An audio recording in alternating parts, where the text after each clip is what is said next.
The number of patients being diagnosed with cancer at an early stage in England has reached a record high. The data on the 13 most common cancers like breast, prostate and lung cancer shows nearly 3 in 5 patients are being diagnosed at stages 1 and 2 when the cancer is easier to treat. Between September 2023 and August 2024, nearly 60% of common cancers were identified at these early stages. The NHS says that's a 2.7% improvement on pre-pandemic levels, which amounts to roughly 7,000 additional patients diagnosed at an early stage. I'm joined by the NHS England's Clinical Director for Cancer, Professor Peter Johnson. Thank you for talking to me this lunchtime. This sounds like tremendous news, going in the right direction, but it's taking longer for people to get cancer treatment, isn't it? So doesn't that cancel out the benefit of an early diagnosis? Thanks, Nina. This is really important because ever since we've been recording the stage at which we diagnose people's cancer, this is the first time that we've seen it going up as we've come out of the pandemic, and we've put a huge amount of effort into making sure that people can understand the symptoms so that they know when to come forward to get checks. And also we've been doing some work to actually go out and find people, for example, with our lung health checks program, targeting people over the age of 55 who've smoked, seeing if they are at risk of lung cancer and inviting them in for CT scans. And it's these kind of initiatives which have made a huge difference to the likelihood of getting diagnosed early. And of course, that really matters because if your cancer is diagnosed at an early stage, that's what gives us the best chance of successful treatment.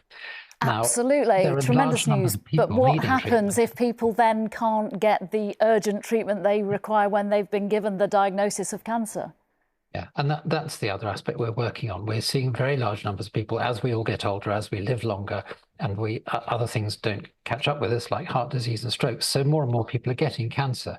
So we're seeing about 250,000 people every month referred in for cancer checks. And we're starting treatment for about 60,000 people every month across England. That's put a huge pressure on the system. And of course, everybody is aware that the NHS is under pressure from all sorts of areas. But nonetheless, we are also working on making sure we've got the capacity to do the diagnoses. We've put a lot of investment into new scanners so that we're reducing the time it takes for people to get diagnosed. And also we're working hard with all the hospitals around the country that treat cancer to make sure that we improve the waiting times. Sorry to interrupt, Professor Johnson. Obviously, you know, the latest research from the Nuffield Trust shows that if we compare the UK cancer survival rates to other comparable countries, we're not doing great. It makes for a pretty depressing reading. What is your advice this lunchtime for somebody who's been given a cancer diagnosis who hasn't been seen within that really, really crucial urgent time frame? So we're doing everything we can to speed this up. And in fact, the figures this year are much better than they were last year. And we're continuing to work on that.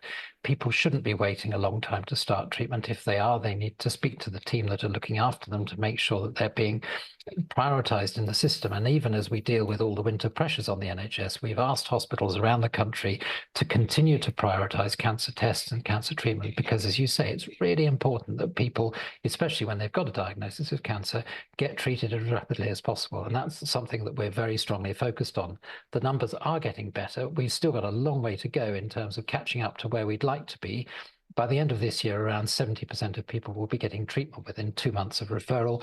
We want to get to 85%, which is what we're aiming for over the next couple of years.